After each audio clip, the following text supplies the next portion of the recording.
quiet hamlet of Little Underhill stirred uncomfortably on the morning of Tuesday, September 12th. A milk cart clattered along the cobbled lane just past 8 when it halted in front of Rose Cottage, a trim, ivy-draped home tucked between a row of honeysuckle bushes and an overgrown yew hedge. The milkman, George Tavers, rang the little bell beside the gate as he did every morning. No answer. He set the bottles down, turned to leave, then stopped. The curtains were drawn, yet the front door hung open by a finger's width. Mrs. Cecilia Harper, the occupant, was known to be obsessively tidy and unfailingly prompt, especially about shutting her doors. A sense of unease needled at him. With a hesitant glance over his shoulder, he nudged the door open and called into the silence. Nothing stirred. The smell of something faintly metallic, mixed with the scent of burnt toast, drifted out. George stepped inside. A teacup lay shattered. In the hallway, its brown contents seeped into the rug. The kitchen light was still on. And in the parlour, slumped at a writing desk with her head against the inkwell, was Mrs. Harper, rigid, unmoving, dead. The constable arrived within the hour, summoned by the rattled milkman. He found no signs of forced entry, no items missing, no struggle evident. Just the corpse of a 73-year-old widow who, by all accounts, had no enemies, no debts, and no illnesses, at least none serious enough to expect her to keel over mid-sentence. Her writing hand still gripped a fountain pen, uncapped, with a half-finished letter blotting the paper. It ended with the words, "You must understand that Tuesday," and nothing more. Dr. Graham's pronounced it sudden cardiac arrest, albeit unusual. The coroner confirmed later that there were no bruises, no trauma, and no poison detected. Yet questions lingered. Why had she left the door ajar?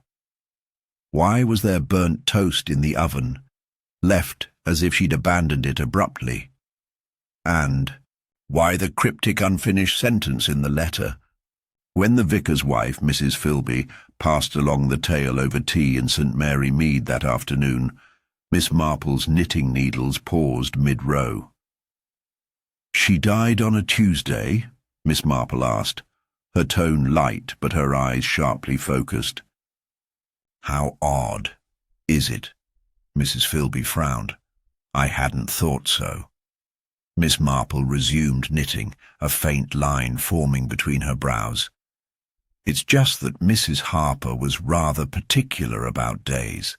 I recall she always visited her sister on Tuesdays, every Tuesday without fail, for over 2 decades. She mentioned it at the last garden party. I've never missed a Tuesday, she told me. So what was she doing at home? The question unsettled the vicar's wife more than she cared to admit. By the next morning, the police had quietly closed the matter. No foul play, no motive, no suspect. Case concluded. But for Miss Marple, the inconsistencies scratched at something deep and unresolved. She made inquiries, polite and casual. The grocer said Mrs. Harper hadn't collected her usual biscuits on Monday. The postmistress said a letter arrived for her on Saturday, a foreign envelope from Florence, but it hadn't been returned or replied to. A trip to the village library revealed a borrowing slip signed by Mrs. Harper for a detective novel titled The Woman Who Died on a Tuesday, withdrawn the week prior. Coincidence? Perhaps. But Miss Marple didn't care much for coincidences. She spoke next with the sister, Miss Lillian Brooks, who lived in nearby East Whitlow. Lillian, still trembling from the shock, confirmed the routine. Cecilia always came every Tuesday, rain or shine. She didn't come this week. I thought she'd taken ill, but she never rang. Miss Marple nodded, noting that there was no phone line at Rose Cottage. She would have had to post a letter or walk to the payphone, yet neither had happened. Back at the cottage, after charming the constable with her usual grandmotherly tact, Miss Marple inspected the scene. The spilled tea, the burnt toast, the letter on the desk. She examined the page again.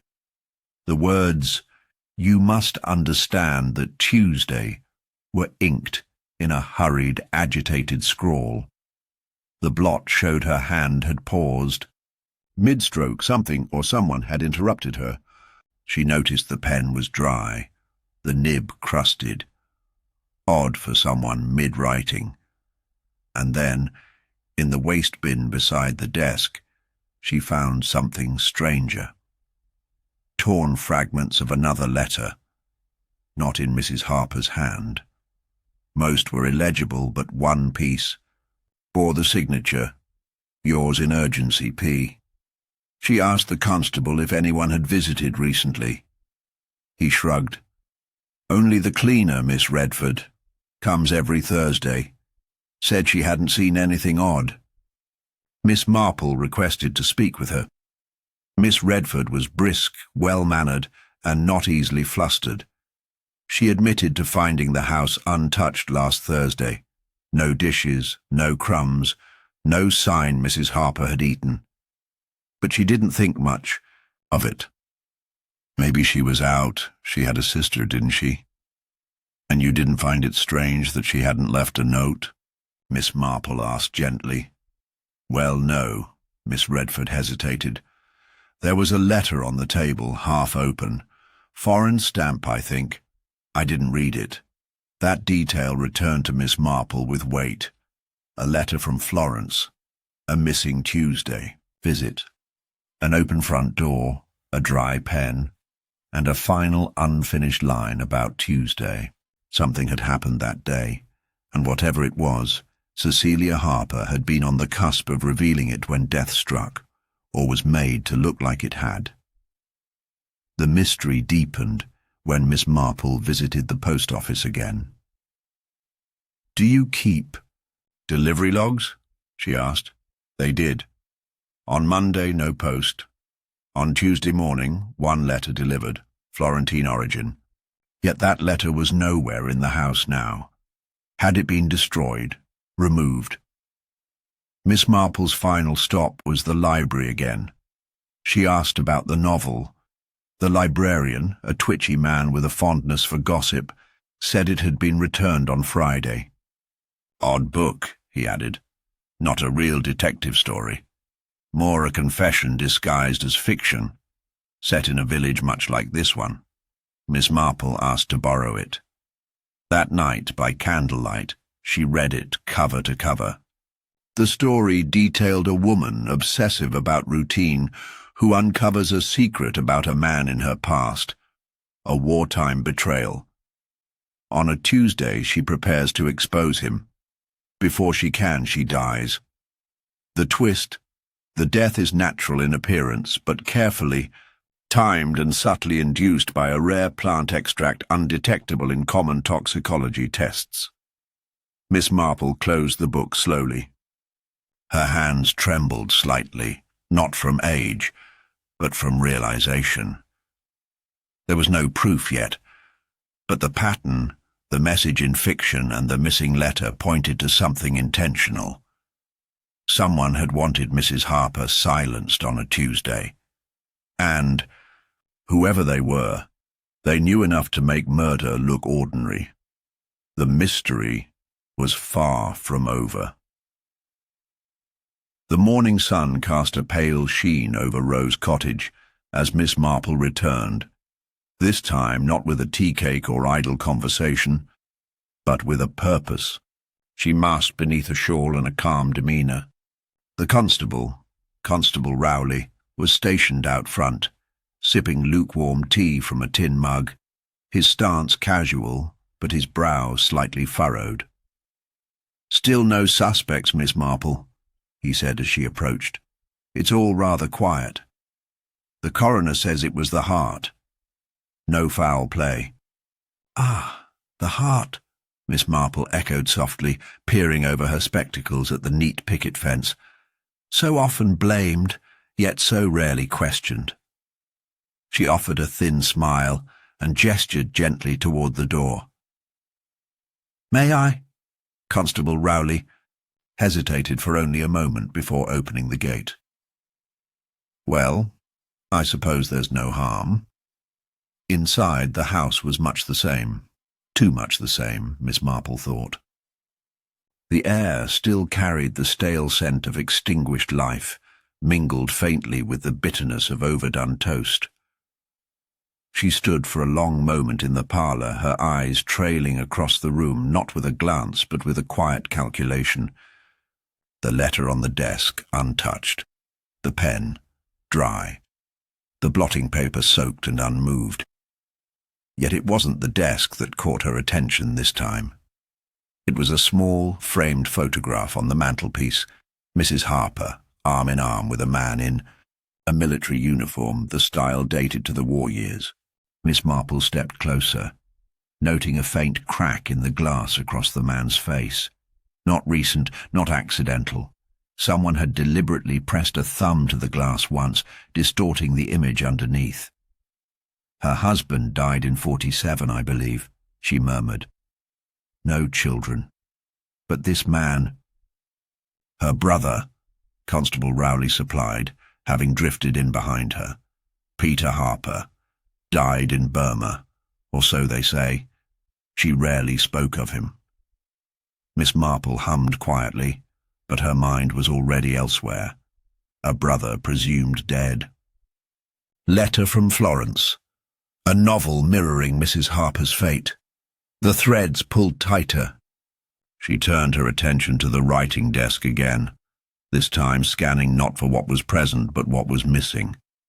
There was no blotting paper for the prior page, no carbon copy, and the waste bin, though mostly filled with household scraps, had one clean corner of white, unburned, crisp, and unusually perfumed.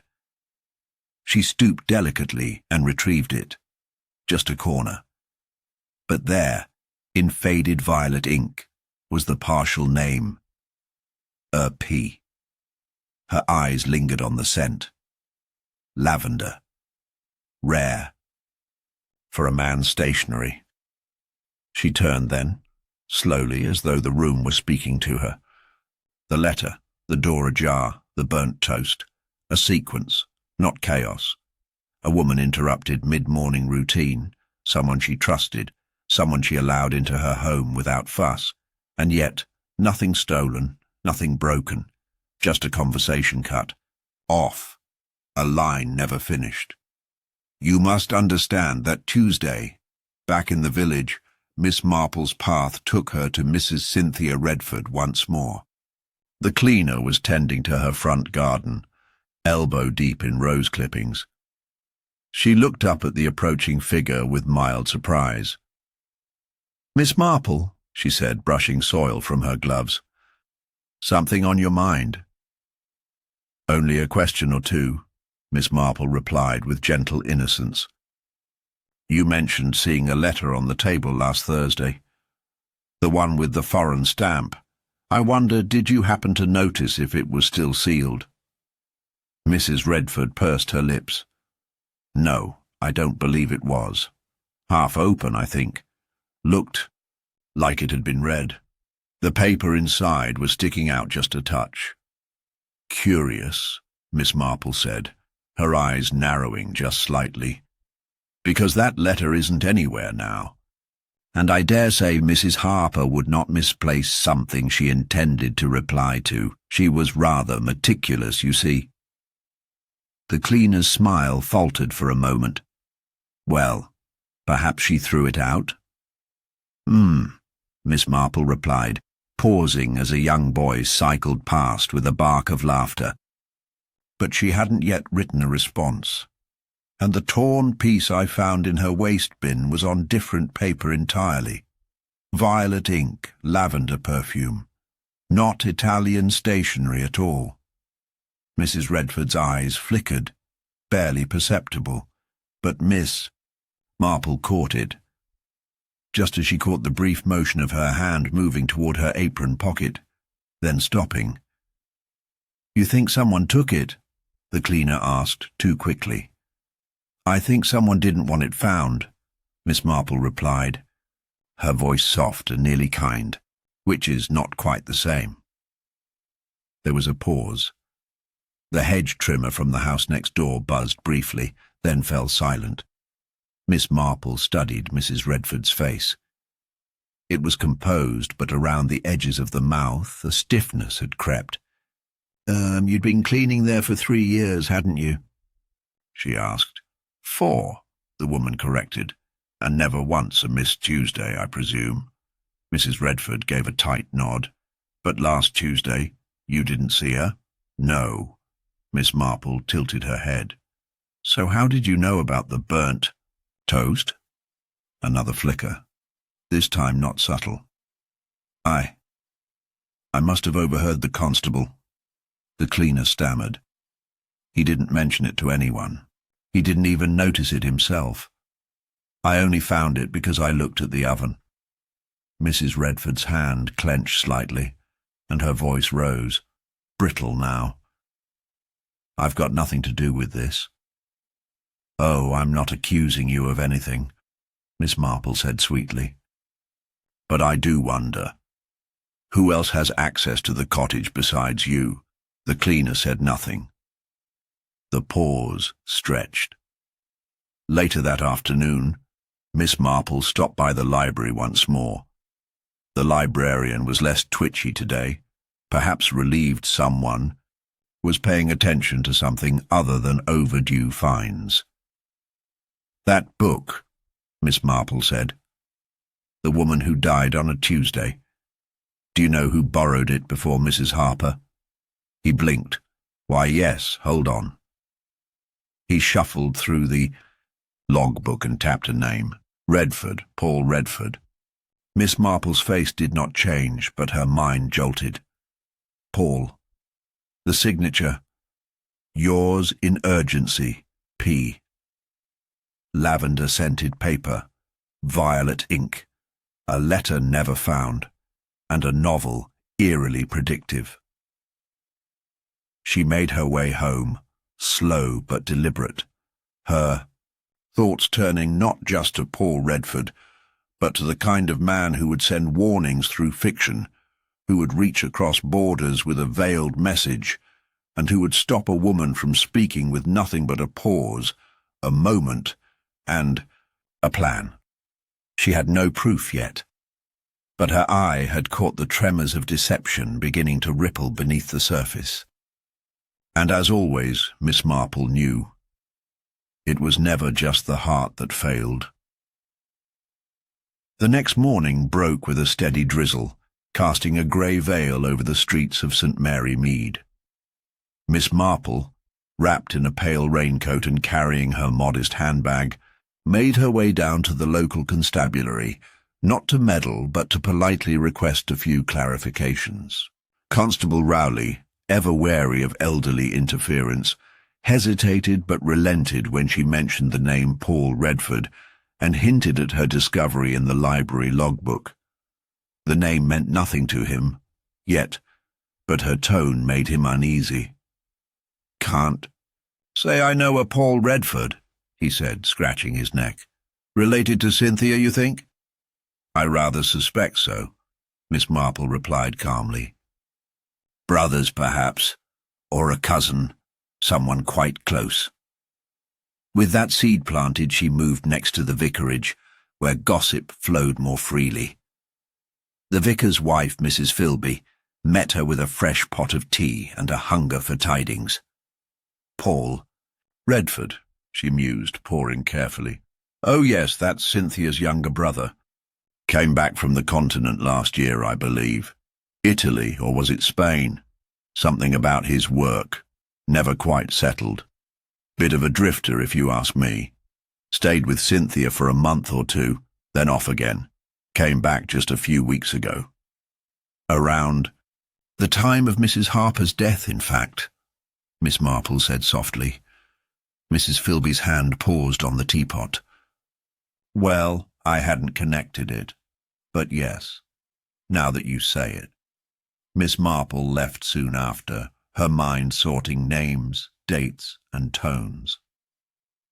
The next logical step was to visit Cynthia once more, this time under no pretense. The cleaner was at home, folding laundry on her small porch, visibly tense but hiding it beneath routine. I wonder, Miss Marple began with polite formality, if I might speak with your brother. Cynthia's hands froze mid-fold. He's not here, she said after a pause. He left for London yesterday. Work. Odd, Miss Marple replied. The librarian said he'd reserved another book in the same series as The Woman Who Died on a Tuesday, due for collection this afternoon. Cynthia's eyes narrowed slightly. He must have forgotten to cancel. Miss Marple stepped closer, gently. He was in Florence recently, wasn't he? Cynthia hesitated. Briefly. A job fell through. Did he know Mrs. Harper? No, Cynthia said too quickly. At least, not well. I mean, she was just the old lady in the village. We all knew of her.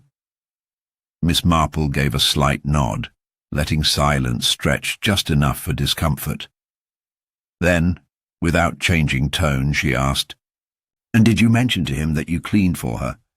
Yes, I suppose I did. You never saw them speak? No. Yet you told me he never met her? He never said he did, I just assumed. Miss Marple tilted her head, her expression unreadable. Assumptions can be dangerous, my dear, especially when they concern the dead. She left before Cynthia could reply, choosing not to push further. The truth was better coaxed than cornered. Her next stop was to visit young Georgie Tavers, the milkman who had found the body. He lived with his mother in a small flat above the bakery, always cheerful, always chatty. He greeted Miss Marple with enthusiasm, clearly proud that someone from the village still thought his discovery noteworthy. She was always kind to me. Mrs. Harper, he said earnestly, gave me a biscuit most mornings, said it helped keep me from falling off the cart. You found the door ajar? Yes, ma'am. Thought it was strange. She always kept things shut tight. Did you see anyone else that morning, near the cottage? Georgie scratched his head.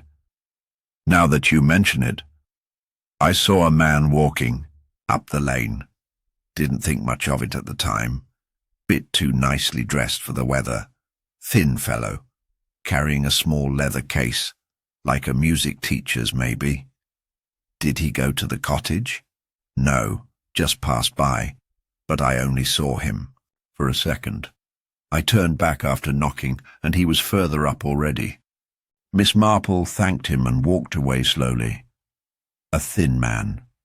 A case. Perhaps something as harmless as a solicitor or something more precise. Someone carrying documents or even medicine. But Georgie's mention confirmed what she had already begun to suspect. Paul Redford had visited the village, likely that very morning, and no one had acknowledged it. Back at Rose Cottage, she requested access once more under the pretense of retrieving a misplaced scarf. Constable Rowley, grumbling, gave her 10 minutes. Inside, she ignored the scarf entirely and went instead to the umbrella stand. Among the walking sticks and worn parasols was something newer. A polished, black-handled umbrella with initials faintly scratched near the crook. PR tucked within its folds was a small, folded paper, a train ticket from Eastbourne to Paddington, dated Tuesday morning. No return. She replaced the umbrella just as Constable Rowley called her out. That night, Miss Marple sat in her parlour, staring at the half-finished letter again. You must understand that Tuesday, it had been meant as a confession, or a warning, and the more she considered it, the more she began to think the victim had been prepared. She'd known something, anticipated something. She sent a note to the Redfords early the next day, requesting to speak with Paul. She knew the reply would claim he was unavailable, but she also knew someone else would answer for him. Sure enough, Cynthia appeared at her door later that afternoon.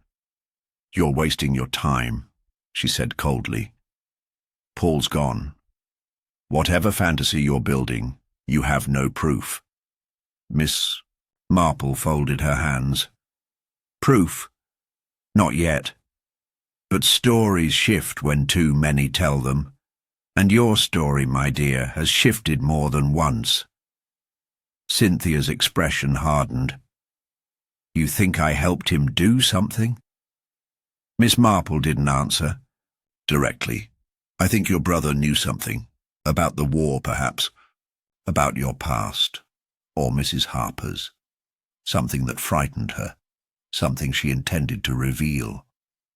"You're wrong." "Am I?"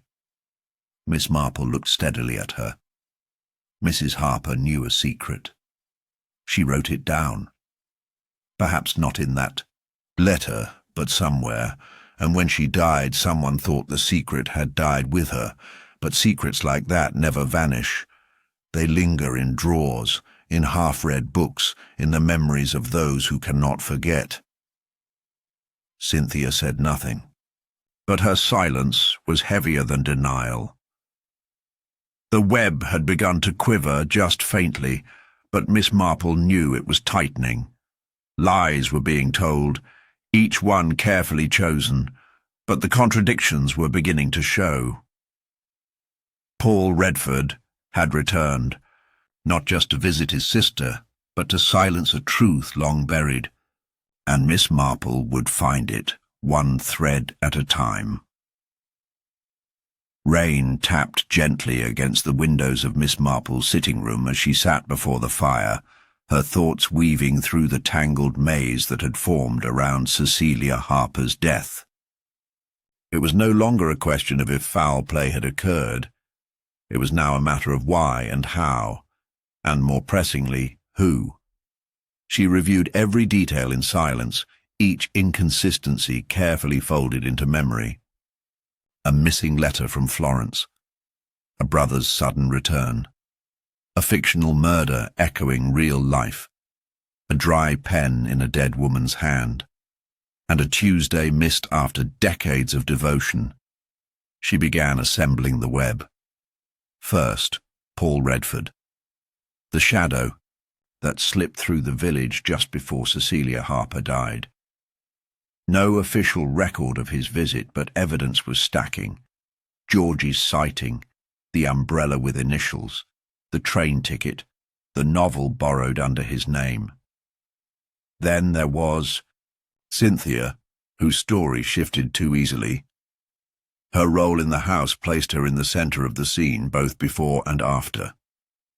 Yet Miss Marple sensed Cynthia was not driving the event, only protecting someone who was. The motive, however, remained elusive. She needed more than hunches. So she arranged, with quiet efficiency, a gathering. The vicar offered the church hall, and the pretext was harmless enough. A small tea circle to remember Mrs. Harper, to which key villagers were subtly encouraged to attend. Miss Marple's keen eyes swept the room as she poured tea with a smile. Cynthia sat stiffly near the door, avoiding prolonged eye contact. Georgie Tavers fidgeted with his biscuit. Mr. Sneed, the librarian, busied himself with cream buns. And a quiet, narrow-faced man lingered at the edge, introduced as Mr. Colin Arkwell, the solicitor who had managed Mrs. Harper's modest estate, a man no one had mentioned until now.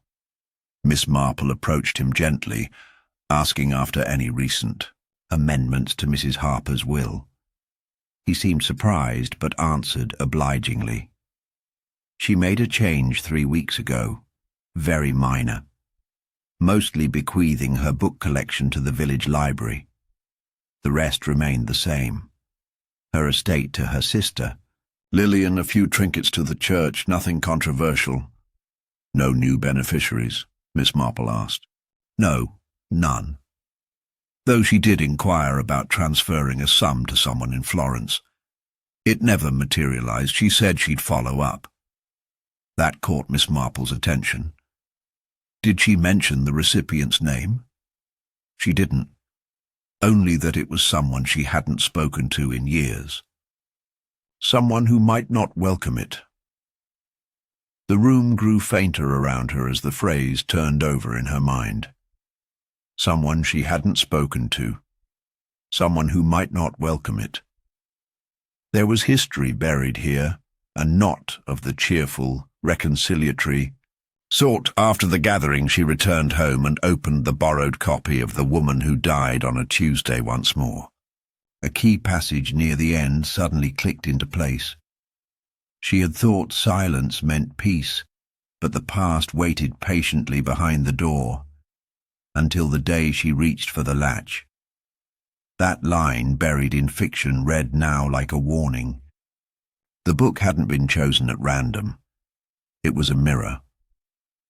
The next morning she made her way to East Whitlow, a short bus ride through mist-laced hedgerows. Lillian Brooks received her in a house heavy with gloom. Cecilia's death had worn her visibly thin. She was troubled, you know, Lillian said, folding her hands tightly in her lap. Something had been weighing on her. She wouldn't say what, just that she'd been foolish during the war, trusted the wrong person, made a decision she regretted. Did she ever mention the name Paul Redford? Lillian flinched.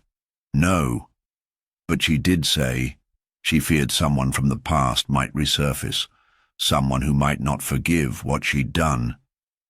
Miss Marple paused, letting that settle. Was she involved with anyone during the war, outside the village? Lillian hesitated. There was a man, a liaison of sorts, brief. She never said much, only that he disappeared under terrible circumstances. She believed he'd been betrayed. She always carried guilt about it. Could he have survived? I don't know. But she kept a photograph hidden in her drawer. I found it after she died. Him in uniform. It was missing when I went back later. Miss Marple's fingers twitched. A photo. Possibly the same one from Rose Cottage's mantelpiece, though she remembered that one bearing damage. A thumbprint across the face. Perhaps someone had removed it from her belongings to ensure no one else identified the man. She thanked Lillian and returned to St. Mary Mead with a heavier suspicion. Cecilia Harper had once been entangled with someone in the war. Likely Paul Redford under another name. A betrayal occurred. She had lived with remorse. And now, when she'd tried to right that wrong, by sending money, perhaps by preparing to confess, he had come to silence her. The motive no longer felt abstract. It was personal. Revenge wrapped in fear. But other threads remained. Why had Cynthia lied? Was it just sibling loyalty or something more? She paid a second visit to Cynthia that afternoon. This time, she came not as an old woman with questions, but as someone who had seen too much and was ready to name it. I believe your brother came here under a different name during the war, she said quietly. That he disappeared under disgrace, that Mrs. Harper knew him then, perhaps unwittingly, and her silence aided his escape. But when she realized who he had become, she was prepared to speak. Cynthia's composure cracked. She was going to expose him, because she had reason to believe she helped a traitor. And your brother, he could not allow that. But you cleaned the house that week. You found the letter. You saw what she wrote. You warned him. Cynthia turned away, her voice brittle. I didn't know what he'd do. I thought just confront her, maybe scare her. But then he came, back pale and shaking, said it was handled. I asked what that meant, and he said, "She won't talk about Tuesday anymore." I didn't know she was dead, not then. Miss Marple rose. "You do realize withholding this makes you complicit?" "I do now," Cynthia whispered. That evening, Miss Marple drafted a letter to Inspector Cray at the county office, enclosing everything: observations, witness contradictions, the umbrella, the book reservation, the missing photograph, the altered will, the motive.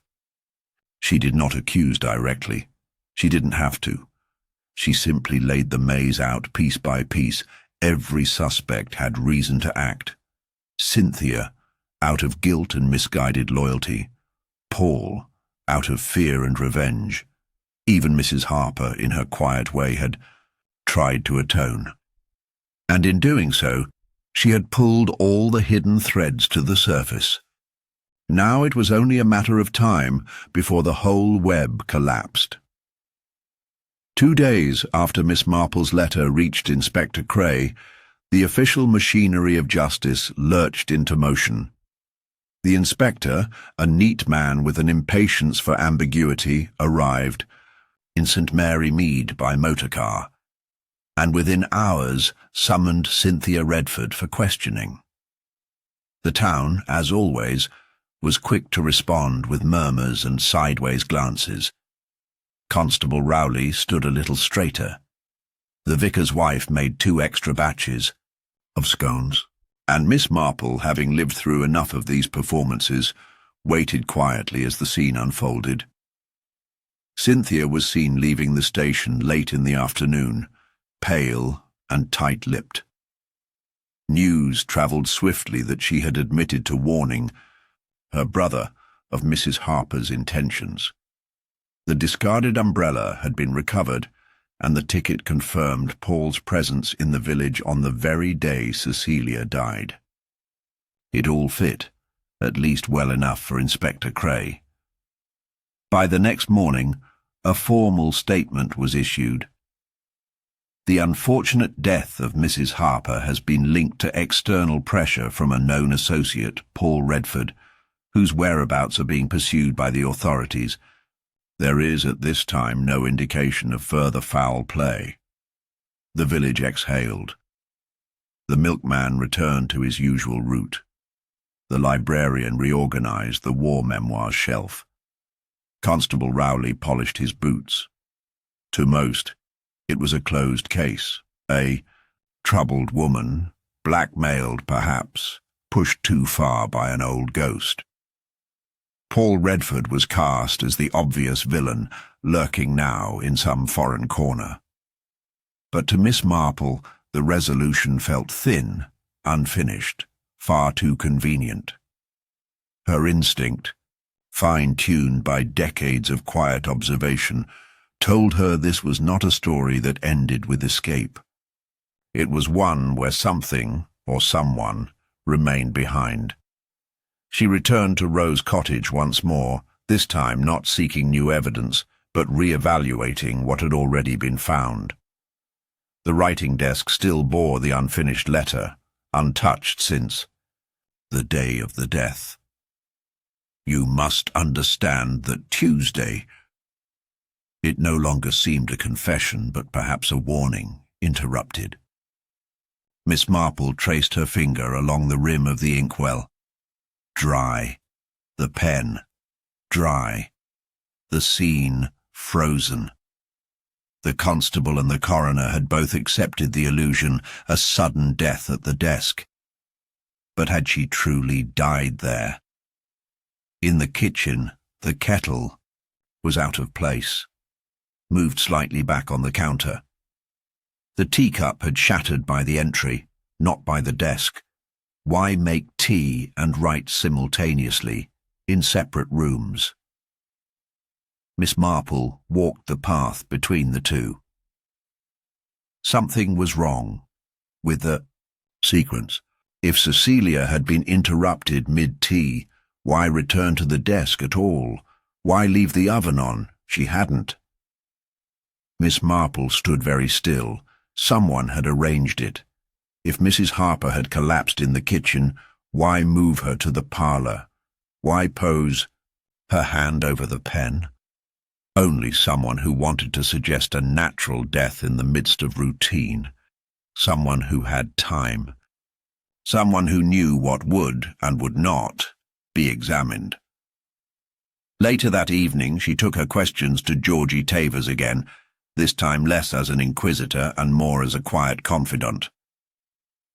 "That morning," she asked, "before you reached the door, did you hear anything unusual?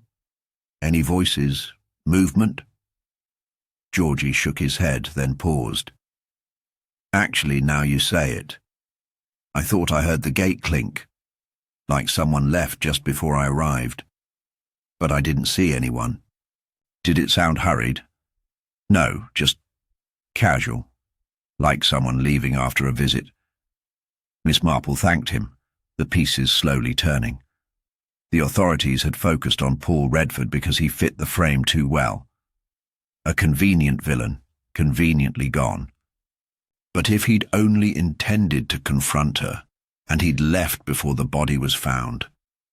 Someone else had been inside after, someone who stayed, someone who made the scene what it became.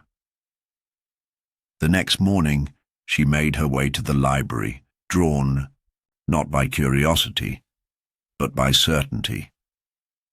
Mr. Sneed, the librarian, looked up from behind his desk, startled by her sudden appearance.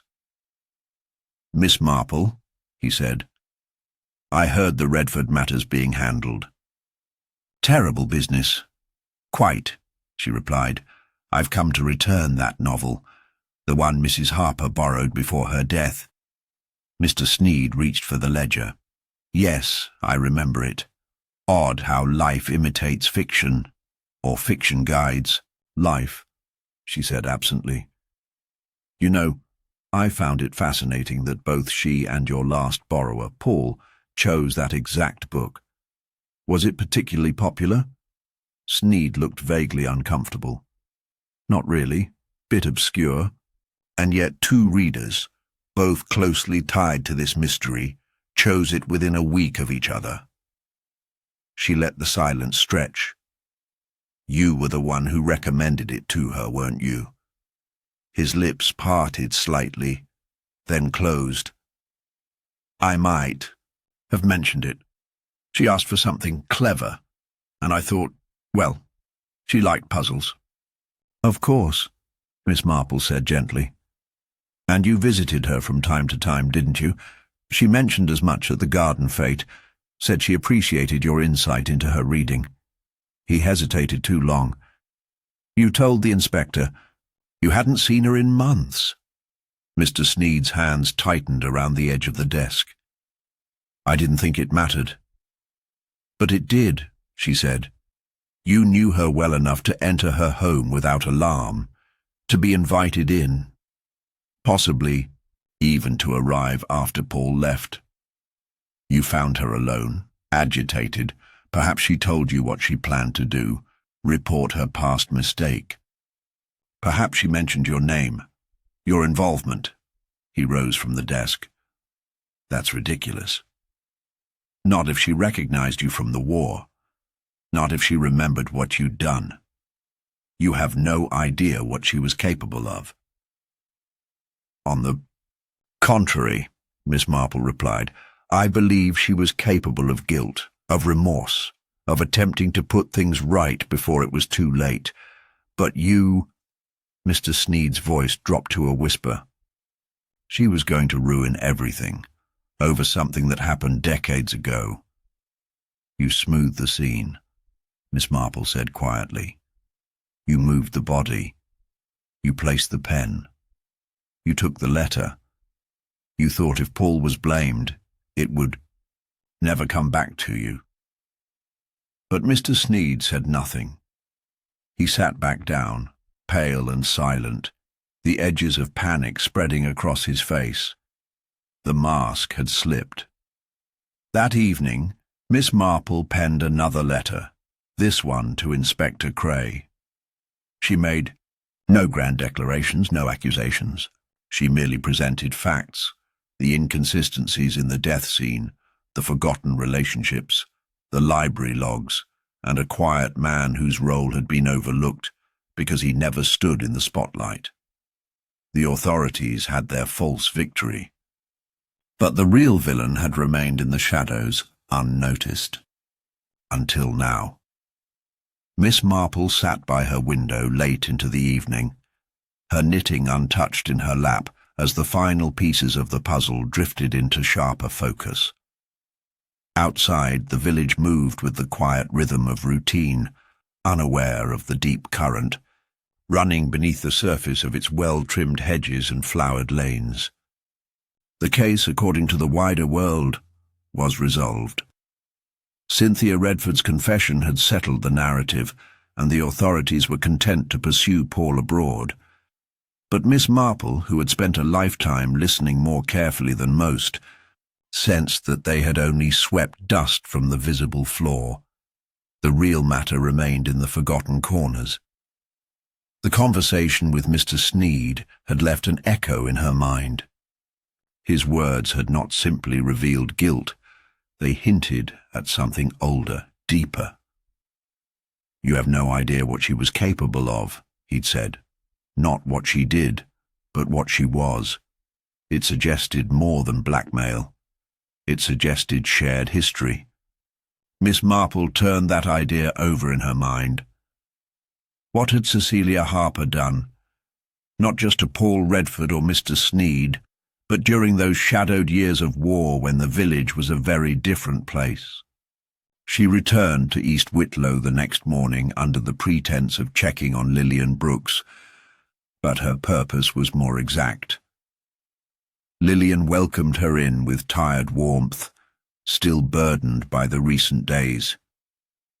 "It's been such a strain," she confessed. The inspector called again, asking if Cecilia ever mentioned names. I told him the same. I don't remember any. Miss Marple nodded gently, then asked, "Do you recall anyone unusual visiting Cecilia during the war? A lodger, perhaps, or someone she worked with?" Lillian hesitated. "We both worked part-time at the hall back then. They'd converted it for administrative use, war records mostly. We weren't told much, just typing, filing, that sort of thing." "Did Mr. Sneed work there too?" "Yes, but not in the same office. He was brought in after a breach in one of the coding sections. Very hush-hush. Cecilia avoided him after that. Said he gave her a bad feeling." That quiet phrase tightened everything. A breach in a coding section during wartime meant espionage, or worse, and someone had kept quiet about it. Miss Marple returned to St. Mary Mead with renewed clarity and paid a visit to the parish archive, a small room behind the church filled with brittle ledgers and brittle memories. With a little help from the vicar, she found what she was looking for: a list of village names who'd served in civilian capacities during the war. Under Communications and Civil Defence, St. Edmund's Hall, she found them: Cecilia Harper, Lillian Brooks, Edward Sneed, and further down, a lightly penciled entry: Peter Redford, temporary post, security cleared. Peter, not Paul. The name in the photograph. The man Cecilia had loved, and perhaps helped unwittingly. A traitor shielded under another identity. And Edward Sneed, brought in after the breach, likely tasked with internal inquiries. That was the buried connection.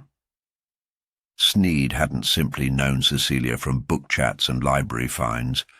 He had known her as a link in a chain of wartime failure. She had seen him in his other role, as an investigator, perhaps a man complicit in covering the truth for stability's sake. Miss Marple now understood the shape of it. Cecilia Harper had, in her final weeks, resolved to make things right, not just morally, but legally. A letter to Florence. A request to her solicitor to arrange a payment, perhaps to a descendant of the man she believed she had betrayed, but her effort to reach back into the past had triggered panic in those who had depended on silence. Sneed had been waiting, watching.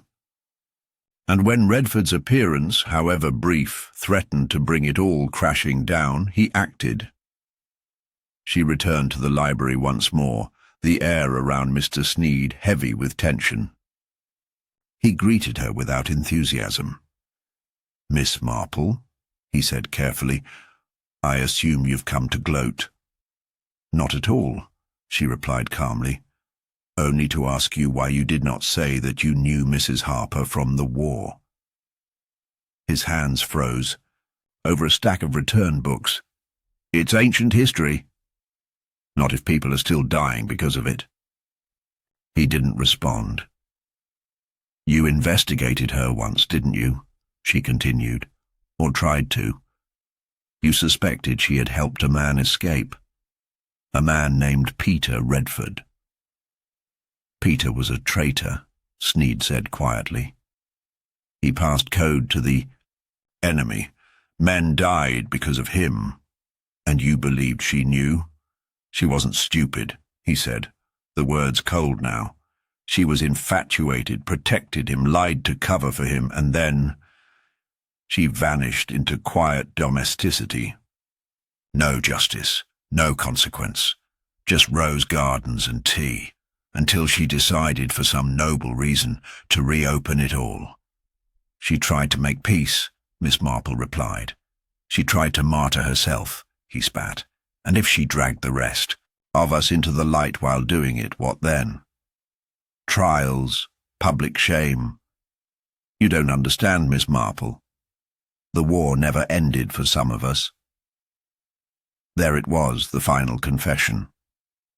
Not of murder with malice, but of a life shaped by silence and regret. He had not killed Cecilia out of rage or greed, but out of fear. Fear that the ghosts of those war years would finally rise and ruin the fragile illusion of peace he had built around himself. "You moved her body," she said softly, "made it look natural." "She was already gone," he replied. "Collapsed, I think. Maybe the stress was too much. I just finished the scene, removed the letter, made sure it ended quietly." "But you didn't account for the novel," Miss Marple said, her voice gentle but firm. "Or the borrowed ticket, or the memories others still held." He looked at her, then the fury gone, leaving only hollowness. "So now what?" "I've already sent everything to Inspector Cray," she said, rising. "He'll be here in the morning." As she stepped outside, the air was cold and clean. The past had not died with Peter Redford or Cecilia Harper. It had waited, tucked in library shelves, in ink-stained paper, in whispered names on old war ledgers. But now the web was broken, and the truth at last had risen from its hiding place. The next morning arrived with a heavy mist clinging low to the village lanes, giving the rooftops of St. Mary Mead a ghostly, muffled appearance. At precisely 10 minutes past 9, Miss Marple arrived at the library carrying a small bundle wrapped in brown paper.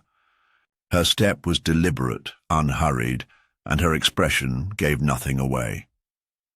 Mr. Sneed, seated behind his desk as usual, looked up as she entered. There was no greeting this time, only a watchful stillness in his eyes, as though he had spent the night rehearsing a defense he wasn't sure he'd need. "I've brought you something," Miss Marple said lightly, placing the bundle on the counter. She undid the string with fingers as steady as if she were unwrapping a scone tin at a parish picnic. Inside lay a worn but intact copy of A Quiet Betrayal, Another wartime novel, not particularly popular but distinct in one way. Its main character bore a clear resemblance to a thinly disguised version of a real wartime official, a man who failed to report treason within his department, a man who justified it by claiming it had spared greater embarrassment to the government. I thought, "You might enjoy it," she said, pushing the book toward him. "There's a character in there that reminded me so much of you. Clever, soft-spoken, always watching from the corner of the room. Though I confess I never trusted him from the very first page." Sneed gave a thin smile. "I've never read it, no." Her tone was light, but her eyes stayed steady. "Odd. Mrs. Harper had. She borrowed it just before she changed her will. I always wondered if it reminded her of anyone." He stiffened almost imperceptibly. "I'm sure she found comparisons where there were none." "Perhaps," Miss Marple mused, stepping back from the counter. "But the mind does strange things when confronted with fiction, don't you think? It rearranges reality to fit the narrative, sometimes to comfort itself, sometimes to justify an action it's already taken." Silence followed, long and tight. Then Sneed reached forward and closed the book with a deliberate thump. "Is this supposed to mean something?" "Oh, not to you," she replied, reaching into her handbag now.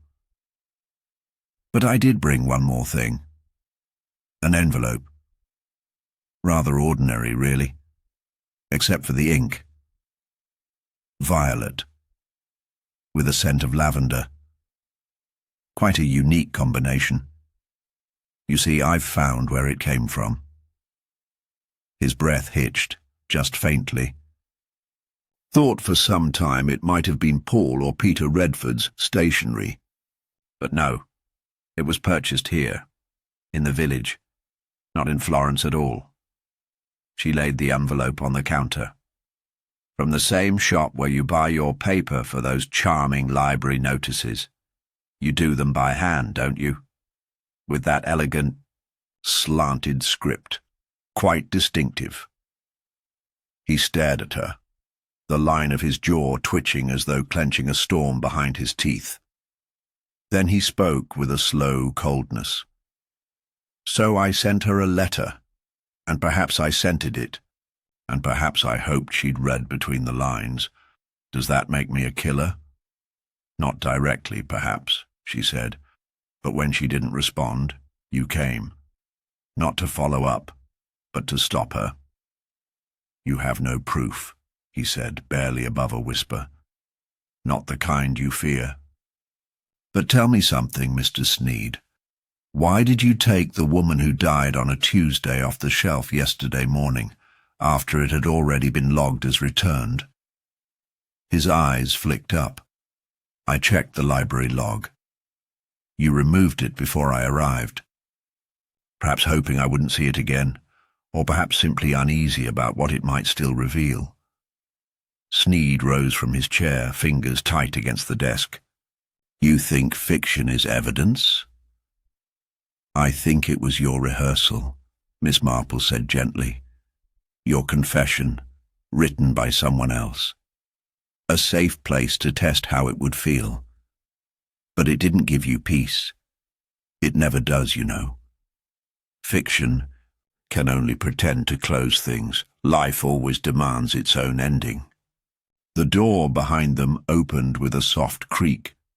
Inspector Cray stepped in, nodding slightly toward Miss Marple before facing the librarian. "Mr. Sneed," he said, voice clipped. "We've received a formal statement corroborating Miss Marple's findings. You're requested to come with us for further questioning." Sneed didn't move. His shoulders sagged, not from shock, but as if a weight he had carried for years had shifted at last into full view. "She didn't even hate me," he said quietly. "That's what made it worse. She wanted to forgive me, and I couldn't stand it." He left with the inspector, not resisting, not speaking again. Only Miss Marple remained in the quiet room, the book still resting on the counter, its cover slightly warped at the corners. She picked it up, glanced at the blurb once more, then placed it gently back on the return shelf. Outside, the fog had begun to lift, and the lanes of St. Mary Mead returned to the light, unknowing of the final story that had unfolded behind the librarian's desk. But Miss Marple knew, and she had never trusted that character from the very first page. By the following morning, the village's calm exterior began to ripple under the weight of quiet rumour. Word of Mr. Sneed's sudden detainment spread from the butcher's to the bakery in the span of an hour. It wasn't shouted, it was murmured, carried with that peculiar blend of curiosity and caution that St. Mary Mead had perfected over generations. Miss Marple, having been seen speaking with the inspector and present at the library just before the arrest, was now viewed with a mix of admiration and unease, as though she had pulled a mask from someone too familiar. But even as the dust of Sneed's unravelling settled, Miss Marple's mind had not yet rested. She found herself once again in her parlour by mid-morning, flipping through her notes, mentally cataloguing every detail. The letter with the lavender scent had not simply been a taunt, it had been a controlled warning, an attempt to rattle Cecilia Harper before things spun out of hand. That same control had shaped the crime scene, manipulated timelines, and nearly convinced everyone of a tidy conclusion, but it wasn't tidy. There was still something she couldn't align. The missing letter from Florence. Inspector Cray had, to his credit, taken her suspicions seriously. He had begun to review the evidence with renewed scrutiny, ordering another search of Rose Cottage. This time under his own eye. Miss Marple had not accompanied them, but she was informed that the writing desk had been emptied and catalogued again. No foreign correspondence had been found, no envelope, no address, no paper, no trace. It was gone. By late afternoon, Cray arrived at her cottage, not with satisfaction, but irritation lightly pressed beneath his otherwise polite manner. "We've reviewed the scene thoroughly. No sign of the letter. The cleaner never saw it again, and we've no grounds to search any further without new direction." Miss Marple listened carefully. "Have you checked the fireplace? The chimney?" "Clean. It was swept last week, according to the logs. Not so much as a burnt scrap." "And Mrs. Harper's handbag?" "Contained nothing beyond a few shillings. Her spectacles and a peppermint lozenge." Miss Marple sat back, brow gently furrowed. "It hasn't vanished," she said. "It's been hidden, or more likely, removed. By Sneed. Perhaps. But if so, he would have destroyed it. Instead, I suspect someone else got to it before he could, someone we overlooked."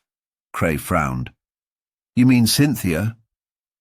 Miss Marple didn't answer directly. She had begun to see the outline of something larger, a second hand reaching in behind the curtain. Sneed had tried to control the damage, but he hadn't acted alone. Not in thought. Perhaps not even in action. She remembered Georgie's words, the sound of a gate, someone leaving, not hurried, not panicked, composed. That evening, Miss Marple visited Rose Cottage herself. The constable on duty allowed her a few minutes, and she walked through the familiar rooms with a precise stillness. The writing desk was now bare, but the drawer runners bore faint traces of where folders had been removed. Not just one or two, many. She looked to the bookshelf, which remained mostly untouched, save for a single thin space between two gardening volumes, a gap wide enough to fit a small notebook. She tilted her head. Someone had taken the records, not all at once, not violently, but systematically. She returned to the sitting room, studying the armchair by the window. There was a cushion that had been recently plumped, unlike the others, which still bore the shape of long-settled use. She gently lifted the cushion. Beneath it was a faint outline in the upholstery, a rectangle, slightly worn, the size of a book, or a diary, but there was nothing there now. Outside, the mist had returned, curling. Through the yew hedges, Miss Marple turned back to the constable. "Was anyone else permitted entry before you were posted?" He hesitated. "Only Miss Redford. She asked to collect a few belongings. Said she left a cardigan." Miss Marple gave a small nod. "Did she leave with anything?" "A small parcel, wrapped. I assumed it was the cardigan." But Miss Marple already knew it wasn't. Cynthia had taken something else, something far more valuable than wool and buttons. She went directly to Cynthia's cottage under the soft cover of dusk. Cynthia answered the door more composed than one might expect, not rattled, not even defensive. "I've just come from Rose Cottage," Miss Marple said gently.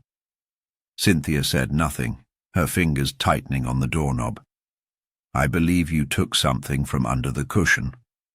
Something you didn't want the police to find." A pause, and then, with surprising honesty, Cynthia stepped aside. "Come in." Miss Marple followed her into the small front room. On the mantelpiece, among neatly framed photos, was a wooden box, nothing ornate, just enough to be discreet. Cynthia opened it and withdrew a folded letter, worn at the edges. "I didn't destroy it," she said. "I couldn't, but I also couldn't hand it over." Miss Marple unfolded the letter, carefully. The handwriting was Cecilia's. The language was unmistakable.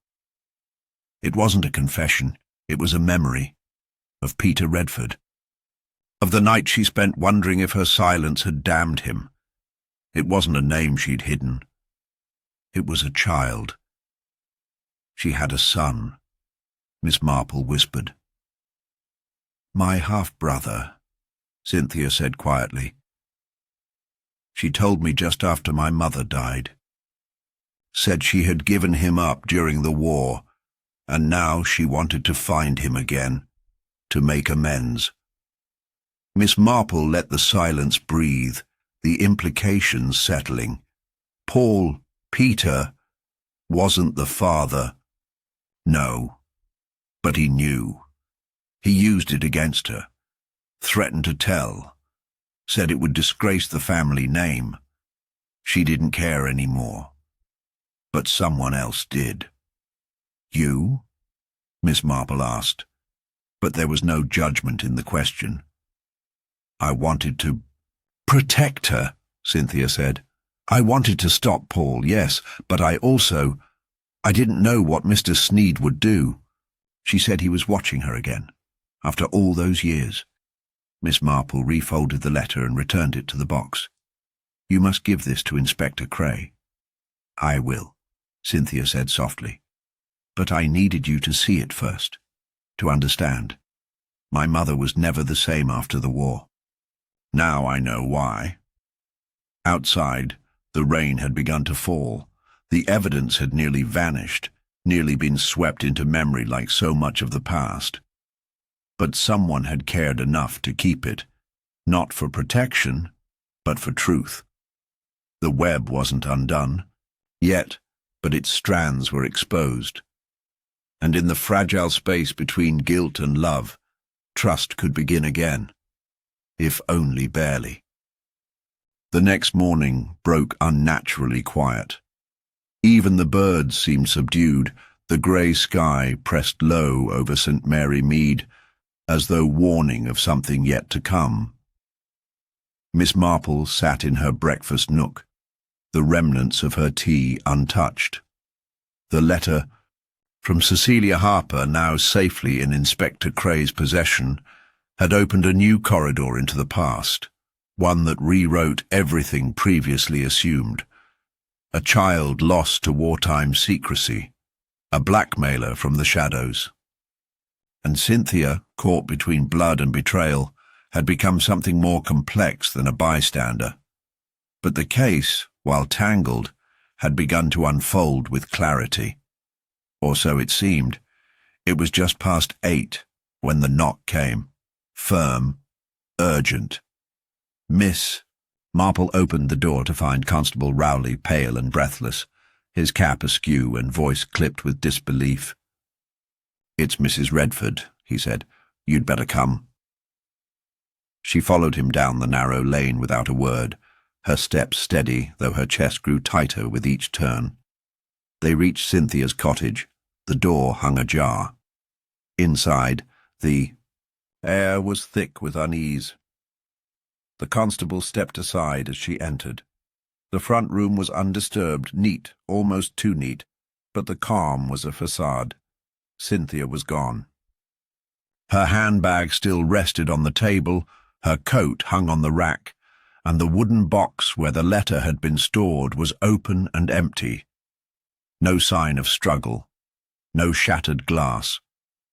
Only the scent of lavender lingered faintly in the air, as if the past had reached in again and taken something back. Inspector Cray arrived minutes later, his expression sharp and restless. "She didn't show for our meeting," he said grimly. "I came to check and found this." Miss Marple stood near the writing table, eyes fixed on a small smear of ink near the open box, fresh, curved as though a finger had pressed too hard on the lid before closing it. "The letter is gone again," she said. Cray nodded. "We've sent word to check the train stations. It's possible she fled, but I doubt it. Something's off." Miss Marple didn't answer. Her mind was already moving. Cynthia hadn't fled. She had no reason to. The truth was already laid bare. She had come forward willingly. The only person left who stood to lose something now was the same one who had acted in darkness before. Someone who knew exactly how close they were to being found out. Outside, the fog had lifted slightly, revealing the familiar curves of hedgerows and stone walls, but nothing familiar comforted Miss Marple anymore. The past, she realized, was still shifting. The murder of Cecilia Harper had never been a single crime. It had been a rupture, a wound torn open after decades of silence. And now, someone was trying to stitch it closed again with fear. She walked back to her cottage in silence, Inspector Cray staying behind to coordinate the search. But as she turned the corner, her steps slowed. A car sat parked in the lane, an unfamiliar model, dark green, with no village dust on the tires. She approached cautiously. The window was down. No. Driver inside. A satchel lay on the front seat, embossed with faint initials. PR. Her heart leapt, not with fear, but with certainty. Paul, or rather, Peter Redford, had returned. She hurried to Cray's temporary command post near the chapel and told him what she'd seen. Together they returned to the lane, but the car was gone. Tire tracks led back toward the main road. Cray swore under his breath. He was watching. "He may still be," Miss Marple said quietly. "And if he's taken Cynthia, it's because she's the last thread he needs to cut." The question was where he would take her. Not far, she guessed. Peter Redford had survived by being careful, by calculating every move. He wouldn't risk open roads or train stations. He would want somewhere familiar, somewhere forgotten. That evening, Miss Marple found herself standing once more outside Rose Cottage. It had been sealed by the police, the gate chained, but she spoke to the constable on duty, and persuaded him with a gentle appeal to logic. "If he's come back," she said, "he won't go anywhere unfamiliar. He'll return to where it began." Inside, the house was still and cold, but she moved quickly now, no longer uncertain. She checked the back rooms, the larder, the shed behind the garden wall. Nothing. But in the cellar, beneath the wooden trapdoor by the pantry, something had changed. A faint scuff on the floor, a smell that hadn't been there before, earth and dampness mingled with something faintly metallic. She called for Cray, who arrived within 10 minutes, and opened the hatch with caution. A short staircase led down. The beam of his torch swept across the cellar. In the corner, slumped but alive, was Cynthia, her wrists bound, her face pale but alert. She blinked up into the light. "He didn't want to kill me," she said hoarsely. "Not at first. He just wanted the letter. Said it was the last thing tying him to the past." Cray moved quickly, untying her. "Where is he now?" "Gone," she whispered. "He said he was going to end it properly." Said the detective. Miss Marple knew too much. They turned to find her, but Miss Marple had already moved. She walked back upstairs into the front parlour, her heart measured but her senses alert. The house was still, but she felt it. Someone watching. From outside, from the shadows. The door creaked open. He stood there. Older, thinner, but unmistakably the man from the photograph that had once sat on the mantelpiece. Peter Redford. His coat was dusted with leaves. His eyes were calm, calculating, not wild, not frantic. "Just resolved. You've meddled far too deeply," he said softly. "And yet not enough," Miss Marple replied, her voice clear. "You waited too long, Mr. Redford. The truth moved faster than you thought." He stepped inside, the door closing. Behind him, for a moment, the room felt frozen, two histories meeting in silence. But before he could speak again, Cray entered from the kitchen with his revolver drawn. "It's over," the inspector said. Peter Redford didn't fight. He simply looked at Miss Marple as though trying to measure the exact point where everything had slipped from his hands. "I should have ended it with her," he said. "But she ended it herself," Miss Marple replied, "by choosing truth over fear." They led him out in silence. Cynthia, weak but unbroken, watched from the stairwell. Outside, the village carried on as it always had. Pots boiled, clocks ticked, and gardens whispered in the breeze. But for the second time in as many weeks, a man had come to bury the past. And for the second time, Miss Marple had brought it to light. The danger had never left. It had only been waiting. But now, it had a face. The air in St. Mary Mead remained, heavy even after Peter Redford was taken away, as though the village itself had yet to breathe out the tension that had settled like mist over every hedge and thatched rooftop. Miss Marple sat alone in her drawing room, the firelight casting quiet shadows against the floral wallpaper, her eyes not on her knitting, but on the space just above it, gazing, but not idle. The pieces of the case had scattered and collided, some with great noise, others with silence, but now, as the storm's force abated, she sensed something deeper beneath it all, a thread not yet tied.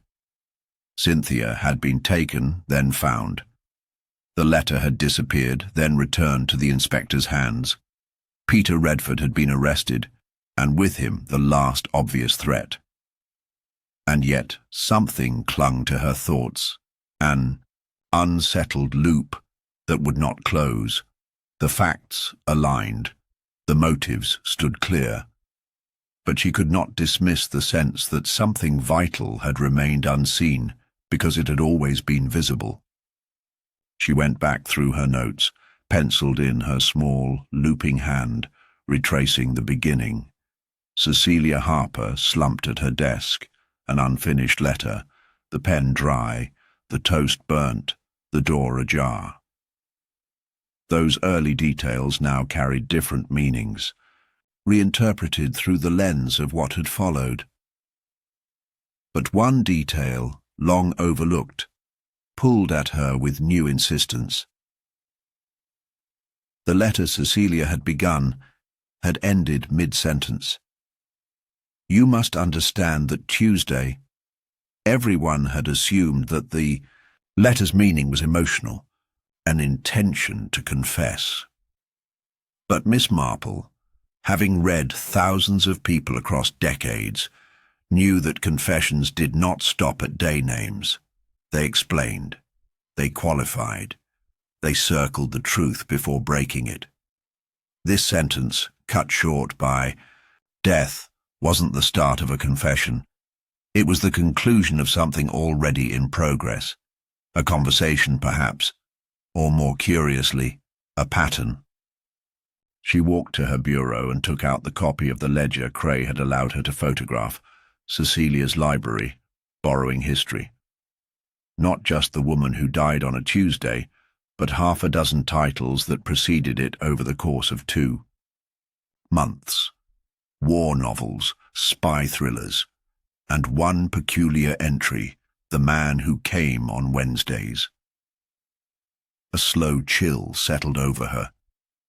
She scanned the list again. A Thursday vow, Friday in Florence, The Lie on Saturday, The Widow on Monday. Each one a date. Each one borrowed in succession, and then The Woman Who Died on a Tuesday. She realized with sudden and perfect clarity that Cecilia Harper hadn't been choosing those books for idle pleasure. She had been reading them in order, tracking something or someone. Miss Marple fetched her handbag and shawl and set off into the night. She arrived at the vicarage just after 8 and asked to see the church's volunteer logbooks. The vicar's wife, still shaken from recent events but always polite, offered them up with a weak smile. Do forgive the mess. I've only just returned them to order. Miss Marple flipped through the weekly duty rosters. There it was. Edward Sneed signed in for archival sorting each Wednesday for nearly 10 months. Peter Redford, or Paul as he'd been known, had visited on Thursdays. Cynthia came on Fridays, Cecilia on Mondays. Every day had its place. But the Tuesdays, there were gaps, missing signatures, inconsistent visitors, or in some weeks, no visitors at all. She moved to the second log, the library's internal schedule. Mr. Sneed on Wednesdays and Saturdays, Cecilia Harper on Mondays. But a note on one entry from 2 months ago caught her eye. Tuesday, special delivery, handled by volunteer. No name, just initials, CR. She froze. Cynthia Redford. But that wasn't right.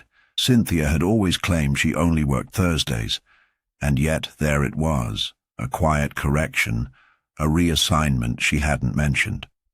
Miss Marple left the vicarage in silence, her mind whirring.